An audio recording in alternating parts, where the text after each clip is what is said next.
आत्महत्या प्रकरणामध्ये एक महत्त्वाची माहिती समोर येते। एफआयआर मध्ये नमूद अनंत गर्जेच्या जुन्या प्रेयसीचा जबाब वरळी पोलिसांनी आता नोंदवला आहे। 2022 पासून अनंत सोबत काहीही संबंध नव्हता असा जबाब या महिलेने दिलाय। गौरीच्या घरी सापडलेल्या कागदपत्रांबाबत कल्पना नाही असं देखील त्या महिलेने म्हटलेलं आहे। अनंतच्या शरीरावरील जखमांबद्दल सुद्धा मोठी माहिती समोर आली आहे। गौरी मृत झाल्याचं कळताच अनंतने भिंतीवर डोकं आपटण्याचा प्रयत्न केला। सीसीटीव्ही फुटेज पोलिसांच्या हाती लागले। अनंतने खिडकीतून घरामध्ये प्रवेश केला होता, त्यामुळे घराच्या खिडकीला ज्या व्यक्तीने जाळ्या बसवल्या त्यालाच जाळीमधून आतमध्ये प्रवेश करता येतो का याचं प्रात्यक्षिक दाखवायला सांगितलं होतं। अधिक माहिती आपण घेऊयात आमचे प्रतिनिधी कृष्णा सोनारवाडकर यांच्याकडून। कृष्णा, काय माहिती या संदर्भात?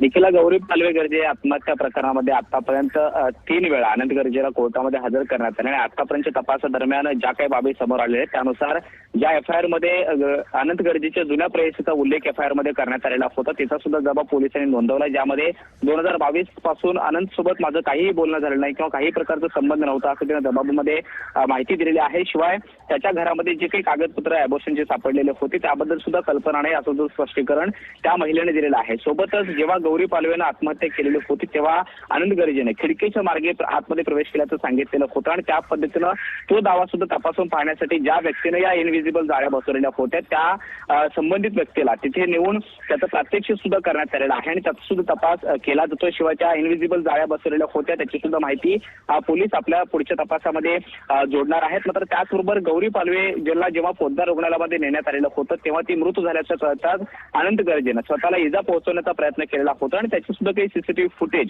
हे पोलिसांच्या ताब्यामध्ये आहेत। आतापर्यंत पोलिसांनी जी माहिती दिली त्यानुसार अनंतच्या शरीरावरती 28 जखमा आहेत आणि त्या काही ताज्या स्वरूपाच्या आहेत। त्याचबरोबर गौरी पालवे आणि अनंत गर्जे यांच्यामध्ये झटापट झाल्याच्या दरम्यान काही जखमा आहेत असं पोलिसांनी म्हटलेलं होतं आणि त्या अनुषंगाने सुद्धा कोर्टामध्ये जी काही माहिती आहे ती पोलिसांच्या वतीने देण्यात येणार आहे। मात्र या सगळ्या दरम्यान अनंतची आज न्यायालयीन कोठडीमध्ये रवानगी व्हावी अशी पोलिसांची भूमिका आहे। मात्र त्याची येत्या काळामध्ये पॉलिग्राफ टेस्ट सुद्धा केली जाणार आहे, शिवाय मानसशास्त्रीय तपासणी सुद्धा केली जाणार आहे आणि तज्ज्ञांच्या माध्यमातून त्याचा सुद्धा पुढचा तपास जो आहे तो केला जाणार आणि पुन्हा पोलीस कोठडी घेण्याचे अधिकार जे आहेत ते अबाधित राहावेत असं पोलिसांचं म्हणणं आहे। त्यामुळे येत्या काळात अजून या प्रकरणात काय काय खुलासे होतात हे पाहणं महत्त्वाचं असणार आहे। निखिला, धन्यवाद कृष्णा एकूणच माहितीबद्दल।